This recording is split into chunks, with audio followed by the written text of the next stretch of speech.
is everything. It marks our births, our deaths, our growth, and everything in between. But what happens when time itself becomes your enemy? What happens when your timeline decides to work against you? This is the story of Chioma and Oluchi, two cousins, two best friends, two girls who call themselves Boosies since they could barely talk. This is a story about jealousy, so deep it could swallow a person whole, about a gift that carried more than good wishes, and about how sometimes the enemies you should fear most are not strangers in the dark, but the people sitting right next to you at the dining table. But we're getting ahead of ourselves. Let's start from where it all went wrong.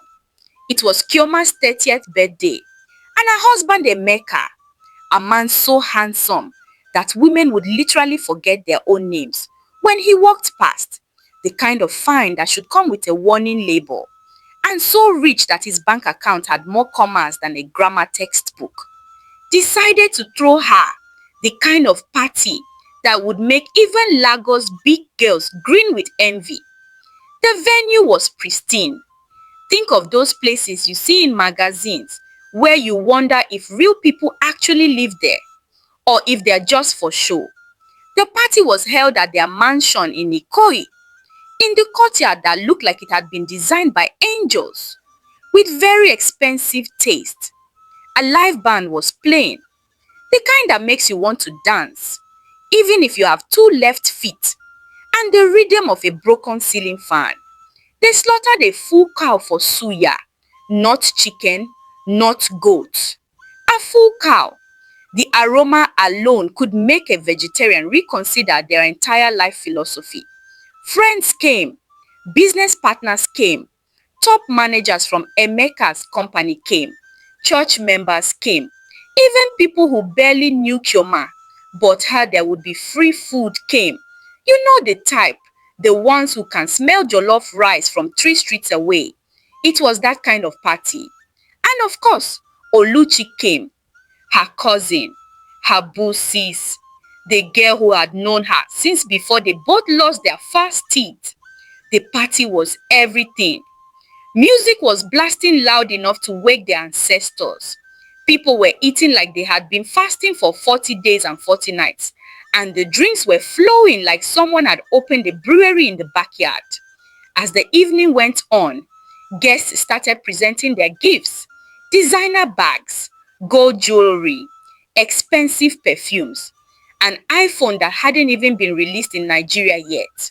Chioma was smiling so wide, her cheeks were hurting. Then Oluchi came forward with her gift, wrapped beautifully in gold paper, with a tag that read, "To my bosses." Chioma's heart warmed. No matter how old they got, no matter where life took them, Oluchi would always be her bosses. The next morning, after the party had ended, and the cleaners had taken away what looked like the remains of a small wall, Chioma sat in one of their guest rooms, surrounded by mountains of gifts. She was like a child on Christmas morning, tearing through wrapping paper with pure joy. Then she saw it, the gift with bosses written on the tag. She abandoned everything else faster than a Lagos driver, abandons lane discipline in traffic. Expensive perfumes could wait. Designer shoes could wait. When your bosses gives you something, you open it first. That's the rule. She unwrapped it carefully and gasped. It was a wall clock, but not just any wall clock. This thing was gorgeous, the kind of beautiful that makes you want to slap yourself to make sure you are not dreaming. It was made in Egypt, the label said so clearly, and it was decorated with gold accents that caught the light and made it look like something from a pharaoh's palace. The craftsmanship was stunning. You could tell this wasn't one of those things they sold at Balogun Market that would stop working after 2 weeks and start making noises like a dying goat. "Emeka," Chioma called out, her voice echoing through the house. "Come and see what Oluchi got me." Emeka walked in, still in his pajamas, looking like a man who had survived a party and lived to tell the tale. When he saw the clock, even he was impressed. Wow, that's beautiful. I know, right? Kioma was already examining it, turning it over in her hands like it was a newborn baby. The clock was working, ticking steadily, but then she noticed something. The time was off. It was showing 2:05 p.m., but Kioma knew it was 2:10 p.m., 5 minutes late. Must be the shipping, she muttered. These things travel far after all. She twisted the small calibrator at the back, adjusting it to the correct time, then stood up with determination. I'm hanging this in the living room right now. She marched to the living room, a space so beautifully decorated, it could make an interior designer cry tears of joy, and hung the clock on the wall. It fit perfectly. The gold accents matched their curtains. The size was just right above the console table. It looked like it had always belonged there. Perfect, Kioma said, stepping back to admire it. What she didn't know, what she couldn't have known, was that she had just opened the door to destruction. She had just invited calamity into her home with open arms and a smile, like someone welcoming armed robbers because they said good evening nicely. That beautiful clock was not a gift. It was a curse, wrapped in gold and tied with a bow of hatred. But to understand how Kioma ended up with a cursed clock in her living room, we need to go back, way back, to where it all began. Many years ago, in the village of Amafo, there lived two beautiful young girls named Kioma and Oluchi. They were cousins. Their fathers were brothers, and they lived in the same compound. But calling them cousins didn't quite capture it. These girls were born the same year, the same month, the same week, just a few days apart. Oluchi came first. Then Chioma followed like she was chasing after her even from birth. From the moment they could walk, they walked together. From the moment they could talk, they talked to each other. They did everything together. And I mean everything. They went to the same school. They were in the same class. When their parents went shopping, they asked for matching outfits, matching shoes, matching hair ribbons. They even exchanged clothes so often that their mothers had stopped trying to keep track of who owned what. Are these two twins? Villagers would ask, watching them hold hands and skip down the road like they shared one brain. No, different mothers, the parents would explain. Are you sure? They moved together like they are connected by invisible rope. And it was true. They called each other Boosies, a name they had made up when they were so young they could barely pronounce it properly. Boosies. It meant everything. Sister, friend, soulmate, partner in crime, the person who would help you steal meat from the pot and then lie to your mother that the cat did it. They did their homework together, did all their chores together. When one got punished, the other stood beside her in solidarity, like they were facing a military tribunal. When one cried, the other cried. They were inseparable, like two parts of the same whole, like pepper and salt, like jollof rice and fried chicken. You couldn't imagine one without the other. This continued for years, through primary school, where they sat next to each other and passed notes during lessons, through secondary school, where they wore the same uniform and did each other's hair before school every morning. They were so close that when they sat for their WAEC exams, everyone in the village just assumed they would both pass and go to university together.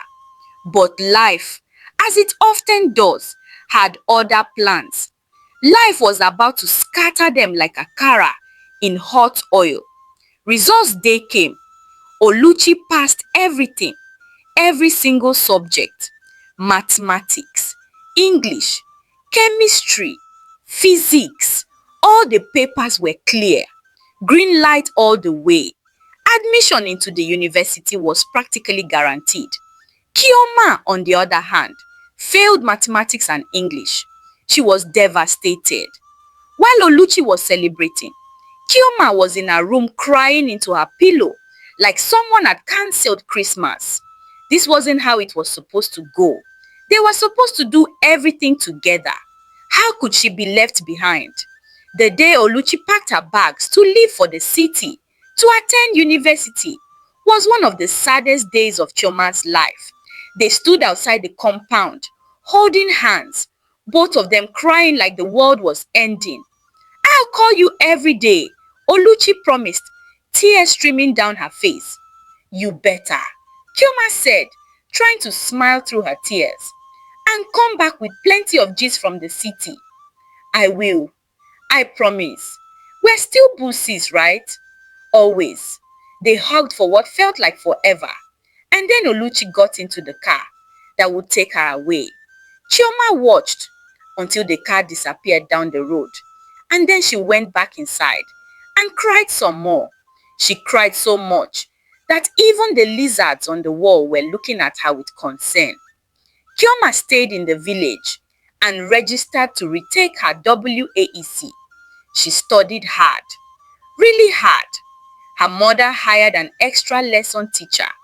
She stayed up late doing mathematics problems until her eyes hurt and her brain felt like scrambled eggs. When the next exam came, she sat for it with determination and hope. Results day came again. She passed mathematics this time, but failed English. She wanted to scream. What kind of wickedness was this? Was WAEC doing her specially? Did they have a picture pasted on their wall with "This one must suffer" written underneath? Meanwhile, Oluchi came back during the long holiday and Chioma barely recognized her. Her buses had changed completely. She was wearing clothes that looked expensive, not village expensive, but city expensive. The kind of clothes that cost more than a bag of rice. She had a new hairstyle. She walked differently, talked differently. She used words Chioma had never heard before and laughed at jokes about city life that Chioma didn't understand. There was a distance between them now, not a physical one. They were sitting right next to each other, but something else, something that made Chioma feel small, like she had shrunk while Oluchi had grown. The parents noticed it too but said nothing. They just exchanged worried glances across the room, the kind of looks that said, "Trouble is brewing," without using words. Chioma tried her best to bridge the gap. She would follow Oluchi around like a lost puppy, asking questions about university life, trying to laugh at the city jokes, trying to fit into this new version of her buses. But it wasn't the same. It was like trying to fit a square peg in a round hole. When the holiday ended and Oluchi returned to school, now in 200 level, Chioma stayed behind to try again. Third time's the charm, right? Wrong. She passed English this time, but failed mathematics. Again.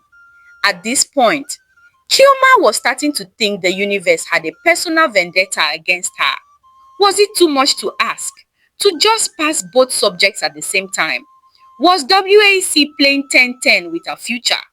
It wasn't until her fourth attempt that she finally cleared all her papers. By this time, Oluchi was in final year. The gap between them had grown from a crack to a canyon so wide you could fit the entire Lagos traffic inside it. But Chioma didn't care. She had passed. She was going to the city. She was going to university. Maybe, just maybe, things could go back to how they used to be. Spoiler alert, they couldn't. By the time Chioma got to the city and gained admission, Oluchi had already graduated and was working at one of the most prestigious companies in Lagos. The kind of company that made other companies jealous. The kind with glass buildings and air conditioning so cold you needed a sweater indoors. Even though outside felt like you were being roasted alive by an angry sun, Oluchi had become a big girl. No, not even just a big girl. A big girl. Capital letters, bold letters, underlined letters. Her salary was fat enough to make a banker nod in respect. Her apartment was so fine that even mosquitoes felt underdressed. Her wardrobe looked like a boutique. She was living the life that Lagos girls sing about in testimonies. Chioma, on the other hand, was a struggling university student living in a cramped hostel room with three other girls who snored like they were competing for a Grammy. But Oluchi was family. She was still her boosis, even if things felt different. So when Chioma needed a place to stay during breaks, Oluchi let her squat at her apartment. And because Oluchi was generous, or maybe because she felt guilty about the distance that had grown between them, like mold on forgotten bread, she would give Chioma her old clothes, bags she was tired of, shoes that were still perfectly fine, but no longer matched her new status, wigs she had worn once or twice. Chioma accepted them all with gratitude. They were the same size, same height. The clothes fit perfectly. What was there to complain about? Oluchi even gave her pocket money for school. "Don't let anyone oppress you on campus," she would say, handing over some cash. "You're still my boo sis." And Chioma would smile and take the money and feel grateful, even though something small inside her felt uncomfortable, like a pebble in her shoe. But inside Oluchi's company, something else was happening, something that would change everything. The CEO of the company was a man named Emeka, and calling him handsome would be like calling the ocean a bit wet. This man was fine, the kind of fine that should be illegal, the kind of fine that makes women forget their names and their mothers' names. Tall, dark, muscular, chocolate-skinned, with a jawline so sharp it could cut through lies, excuses, and probably steal. He had that look in his eyes that said, "I know what I want, and I'm going to get it." The kind of look that makes sensible women become suddenly very foolish. Every woman in the company had a crush on him. The secretaries, the managers, the interns, the security woman at the gate, even the women who swore they would never chase a man, found themselves suddenly very interested in his business meetings and walking past his office 20 times a day for no reason. But Emeka was not interested in any of them. He was all about business, work, profit, growth, success. He didn't smile unless it was absolutely necessary for closing a deal. He didn't make small talk. He came to work, did his job with the precision of a surgeon, and went home. People called him stone cold behind his back. Handsome, yes, but cold as ice. Cold as Harmattan morning. Cold as your ex's heart. Oluchi, however, had the biggest crush of them all. It was the kind of crush that made her lose sleep. The kind that made her spend an hour every morning picking out the perfect outfit, hoping he would notice. She made sure her hair was always perfect, not one strand out of place. Her nails were always done, looking like she had stolen them from a beauty magazine. Her makeup was flawless. She worked harder than everyone else, taking on extra projects, staying late, doing more than her job description required, basically turning herself into a one-woman army. All in the hope that one day Emeka would look at her and see what she saw when she looked in the mirror, a woman worthy of his attention. But Emeka never looked, not once. He was married to his work, and no amount of perfume or perfect lipstick or strategic accidental meetings by the elevator was going to change that. Oluchi was heartbroken, but determined. One day, she told herself every morning while applying her makeup, One day he'll notice me. That day never came, but a different day did. And it was worse than she could have imagined. It was December, and the company was throwing its annual end-of-year party. The kind of party with free food, free drinks, and awkward dancing from people who had clearly never danced before, but suddenly became Michael Jackson after 2 bottles of beer. Employees were given extra tickets to invite family and friends. Oluchi had no one to invite. Her family was back in the village. She had friends, sure, but they were all surface-level friendships. People you laughed with at work, but never called when you got home. People whose birthdays you forgot until Facebook reminded you. The only real person in her life in Lagos was Chioma. So she gave Chioma a ticket. "Come to the party," Oluchi said. "It'll be good for you. You can network, meet some managers. Who knows? Maybe you can do your internship here, or even get a job after you graduate."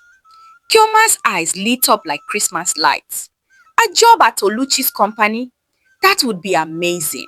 She could finally stop struggling, finally stop wearing hand-me-down clothes, finally stand on her own 2 feet instead of hopping on one leg like a grasshopper.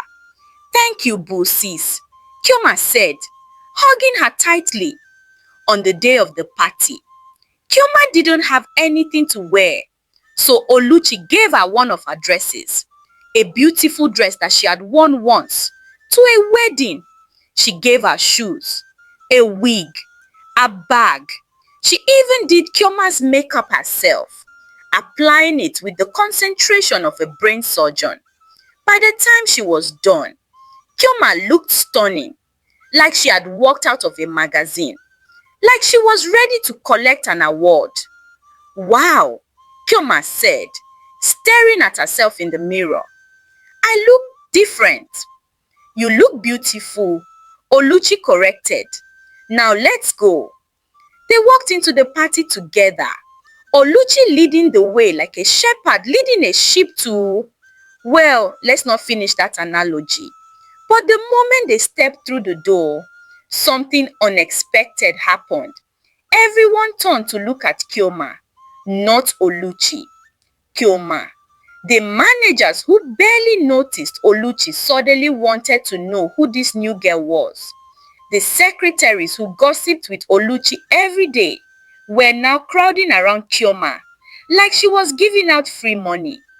Even the directors came over to introduce themselves. And these were men who didn't even say good morning unless you were signing a check. "Who is this?" someone asked. "She's my cousin," Oluchi said, smiling. But the smile didn't quite reach her eyes. It stopped somewhere around her nose and gave up. Chioma, being the friendly and easygoing person she was, greeted everyone with a warmth that made people feel like they had known her for years. She laughed easily, like someone who didn't have a care in the world. She listened when people spoke, actually listened, not just waiting for her turn to talk. She had this aura about her that just drew people in like a magnet draws metal, or like suya draws hungry Nigerians. Within minutes, she was the center of attention. "Your cousin is lovely," one of the managers said to Oluchi. "Thank you," Oluchi replied. But inside, something small and ugly twisted in her chest. Jealousy. Just a tiny bit. So small she almost didn't notice it. But it was there, like a small stone in rice, waiting to crack someone's tooth. Chioma was supposed to be the one networking, begging for opportunities, groveling for attention. But instead, opportunities were coming to her like she was a magnet, and they were made of iron. People were giving her their business cards without her even asking. They were complimenting her, telling her how smart she seemed, how beautiful she looked, how that dress was perfect on her. It was Oluchi's dress. And then, the worst thing happened. The thing that would set everything in motion. Emeka walked in. He was late, as usual. CEOs are always late to their own parties. Fashionably late, they call it. Though there's nothing fashionable about keeping people waiting. He walked in wearing a suit that probably cost more than Kyoma's entire tuition, looking like money had taken human form, and decided to attend a party. The room seemed to shift when he entered. People stood a little straighter, smiled a little wider. He scanned the room briefly, his face as unreadable as a locked diary. And then his eyes landed on Kyoma. He stopped. For the first time since Oluchi had started working at the company, she saw Emeka stop and look at someone. Really look. The way you look at something you didn't know you were searching for until you found it. He didn't know Kyoma. She wasn't an employee, but there was something about her that caught his attention. Maybe it was the way she laughed, free and genuine, not the fake tinkle that women usually did around him. Maybe it was the way she seemed so comfortable in her own skin, despite being in a room full of strangers. Maybe it was just fate, being cruel and dramatic. He whispered something to his PA, who immediately walked over to Kyoma like a soldier who had been given a mission. "Excuse me," the PA said politely. "The CEO would like to speak with you." Kyoma blinked in confusion. "Me? Why?" "He thinks you'd be a good fit for the company." "Are you looking for employment?" Kyoma's heart leaped so high, it almost escaped through her mouth. "Yes. I'm in final year, but I'd love to work here after I graduate." "Perfect. Can I get your contact information?" Chioma gave her number so fast, she almost stumbled over the digits. The PA smiled, wrote it down, and handed her Emeka's business card. Just like that, in the span of 5 minutes, 5 cost minutes, Chioma had gotten the attention of the one man Oluchi had been trying to impress for years. They went home that night. Chioma was buzzing with excitement, like she had swallowed a beehive. Oluchi was quiet. "That was amazing," Chioma said as they got ready for bed. "Thank you so much for inviting me, Busis. I can't believe I might actually get a job there." "Yeah," Oluchi said flatly, like someone had taken all the emotion from her voice and thrown it in the bin. "Congratulations." Chioma didn't notice the edge in her voice. She was too happy, too excited. She was floating on cloud 9, while Oluchi was sinking into quicksand. A few days later, Emeka started texting Chioma. It was innocent at first, professional, asking about her studies, her interests, her plans for the future. Chioma responded enthusiastically. She mentioned it to Oluchi casually one evening. "Hey, one of your colleagues has been messaging me," Chioma said, looking up from her phone. "The guy who took my number at the party. He seems really nice." Oluchi looked up from her own phone, her heart already starting to pound. "Which colleague?" "I'm not sure. He said he's from the company. He's been asking about my studies and stuff." Oluchi frowned. "What's his name?" "Emeka." Oluchi's heart stopped. Literally stopped. She was sure of it. Time froze. The earth stopped spinning. Even the mosquito that was about to bite her paused mid-flight. "Emeka," she repeated, her voice barely a whisper. "Yeah." "Do you know him?" "Do I know him?" Oluchi wanted to scream. "He's the man I've been in love with for years. He's the man I wake up thinking about. He's the man I've done everything to impress. He's the reason I spend my entire salary on clothes and makeup. He's the man I see in my dreams and my nightmares." But she didn't say any of that. Instead, she said, "Yeah, I know him. He's my colleague. He seems really nice," Chioma said, smiling like someone who didn't know she had just driven a knife into her cousin's heart. "I think he likes me." Oluchi forced a smile. "That's great. Go for it." Inside, she was dying like a phone battery at 1%. dying like hope in Lagos traffic. Over the next few weeks, Emeka and Chioma's texts turned into calls. Calls turned into video chats. Video chats turned into dates. Emeka was falling for Chioma like a stone falling into water, and Chioma was falling for him just as hard. She couldn't believe it. A man like Emeka, successful, handsome, kind, was interested in her. In her. The girl who had failed WAEC 3 times. The girl who wore hand-me-down clothes. When she finally told Oluchi who she was dating, it was too late. They were already serious, already talking about the future. Oluchi, I have to tell you something, Chioma said one day, her face glowing like she had swallowed the sun. You know that guy I've been seeing? Emeka? Yeah. He's not just a colleague. He's your boss. He's the CEO. Oluchi felt like the ground had opened up beneath her, and she was falling into hell. What? I know. I didn't realize at first. I thought he was just a regular employee, but he told me the truth last week. I was upset at first because he lied, but he apologized and explained that he just wanted to get to know me without all the pressure of his position. Isn't that sweet? Sweet? Sweet! Oluchi wanted to flip the table. She wanted to scream until her voice gave out. She wanted to grab Chioma by the shoulders and shake her and say, "That was my man. I saw him first. I've been working for years to get his attention." But she didn't. Instead, she said, "Wow, that's great, Chioma. I'm happy for you." She wasn't happy. She was bitter. So bitter she could taste it on her tongue like spoiled milk.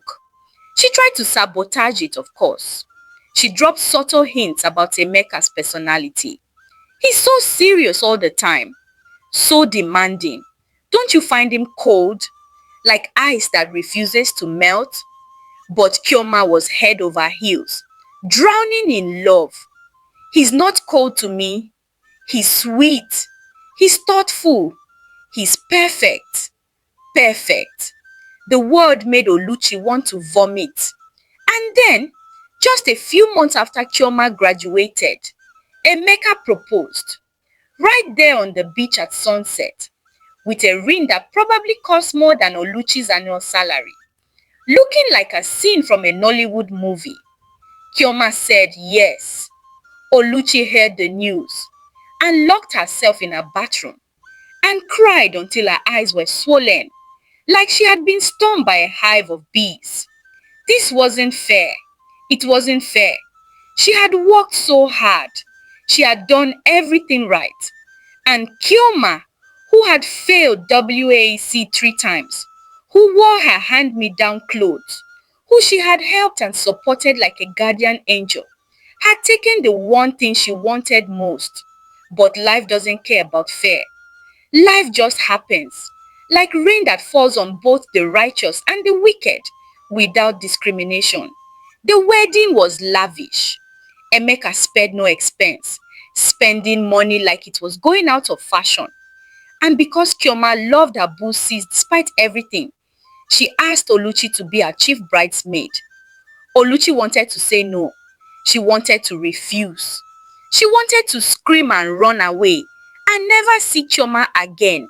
But she said yes. Because what else could she do? How do you say no without revealing the jealousy eating you alive from the inside like termites in wood? She stood beside Chioma at the traditional wedding, smiling for the cameras, while her heart was breaking into a million tiny pieces.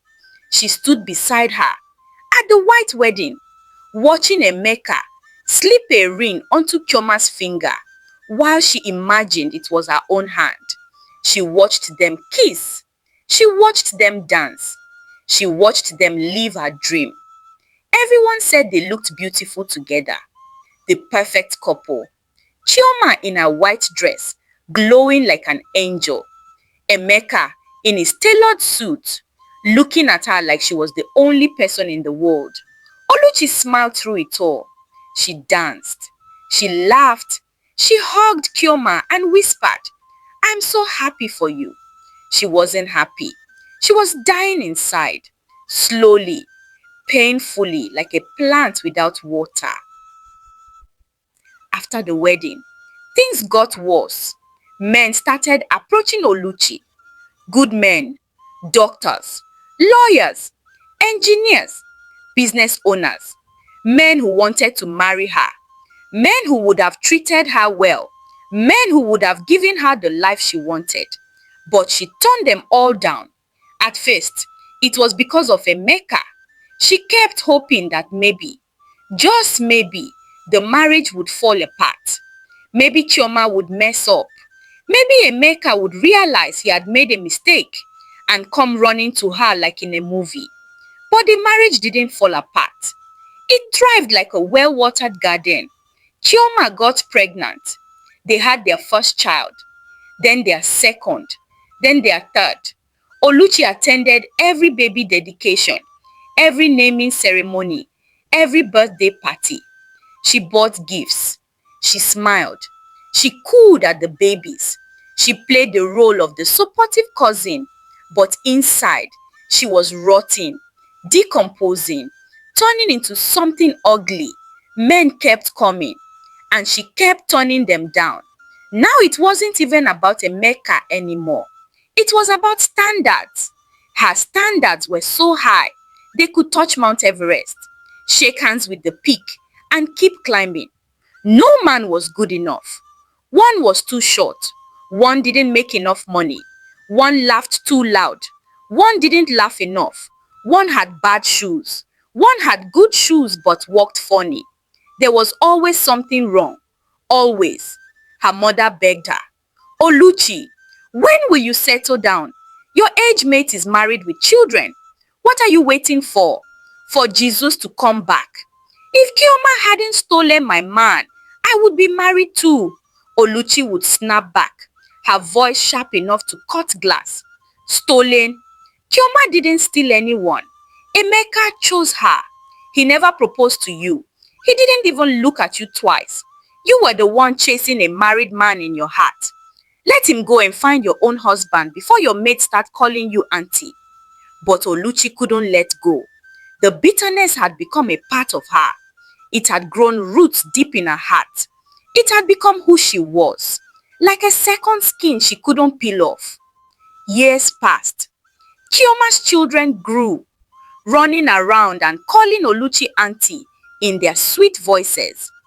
Chioma's business thrived, making money faster than a Lagos printer prints fake certificates. Chioma's life was perfect. So perfect, it looked like a movie. And Oluchi was alone. Successful, yes. She had money. She had a good job, a nice apartment, expensive clothes. But she had no husband, no children, no family of her own. Just bitterness and a closet full of clothes that no one special would ever help her take off. She was 30 years old, watching another woman live the life that she believed should have been hers. Watching from the sidelines, like a spectator at someone else's match. And that's when the bitterness turned into something darker, something evil, something that would make even the devil himself raise an eyebrow. Hatred, pure undiluted hatred. The kind that keeps you up at night. The kind that makes your food taste like ash. The kind that turns your heart into a stone, so cold it could freeze water. It was a few weeks before Chioma's 30th birthday when Oluchi did something unforgivable, something that would change everything. She had already bought a gift for Chioma, a beautiful wall clock from Egypt. She had ordered it online and paid a premium for shipping that cost more than some people's monthly rent. It was expensive, luxurious, the kind of gift that said, "I love you," even when she didn't. But that's when the idea came to her. Or maybe it wasn't an idea. Maybe it was the devil whispering in her ear, like a bad friend giving terrible advice. Maybe it was the hatred that had been building for years, finally boiling over like unwatched milk on a stove. She didn't plan it. She didn't wake up one morning and think, today I'm going to curse my cousin. It just happened. Like bad breath. Like Monday mornings. A friend of a friend of a friend of a friend, you know how these things go, had mentioned the diviner.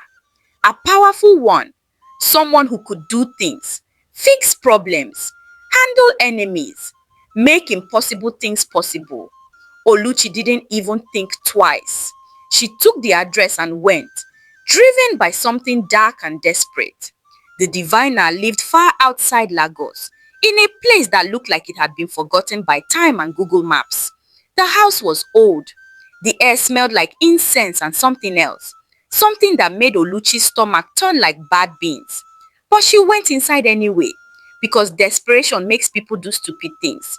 The diviner was an old woman with eyes that seemed to see right through you, past your skin, past your bones, into your very soul. She sat on a low stool surrounded by strange items, bones that looked too human, feathers that looked too large, dried herbs that smelled like regret. Sit, she said, not looking up. Oluchi sat, her heart pounding like a drum at a village festival. Speak. And Oluchi did. She vomited out everything. About Chioma, about Emeka, about how Chioma had stolen her life, stolen her future, stolen her happiness, about how unfair it all was. She talked until her throat was dry and her eyes were wet. She talked like someone who had been holding it in for years and finally found a toilet. The diviner listened without interrupting, as still as a statue. When Oluchi finally stopped talking, exhausted and empty, the old woman looked up and smiled. It was not a nice smile. I can help you, she said simply. You can? Yes, but it will cost you 1 million naira. 1 million naira. That was a lot of money. That was rent for a year. That was a car. That was a whole life. Oluchi didn't hesitate. Done. And you must bring me something. A gift. Something you will give to her. Clothes, shoes, jewelry, anything she will keep in her house and use. Oluchi thought of the wall clock sitting in her apartment, wrapped and ready. I have something. Good. Bring it to me. I will perform the rituals, and then you will give it to her, and her life will fall apart like a house made of cards in a windstorm. Oluchi should have felt guilty. She should have stopped. She should have run out of that house and never looked back. But she didn't. She transferred the money right there, her hands shaking as she typed the numbers. She went home to get the clock, her mind buzzing like it was full of angry bees. When she returned the next day, the diviner took the clock and disappeared into a back room. Oluchi sat outside for hours, listening to strange chanting and smelling smoke that made her eyes water and her lungs protest. She waited like someone waiting for exam results, nervous and nauseous. When the diviner finally came out, the clock looked the same, but it felt different, heavier somehow, like it was carrying something invisible but terrible. This clock will be 5 minutes late, the diviner explained, her voice like dry leaves. Always, no matter what. And because of that, your cousin will be 5 minutes late for everything. She will miss appointments, lose deals, fail at everything. Her life will fall apart piece by piece, slowly, like a building crumbling from the inside. Oluchi stared at the clock. And she won't know. She will never know. Not until it's too late. Not until everything is gone. What if she destroys it? Then the curse will return to you like a boomerang. But she won't destroy it. It's too beautiful, too expensive. She'll keep it. She'll treasure it. She'll hang it in her house and admire it every day while it destroys her life.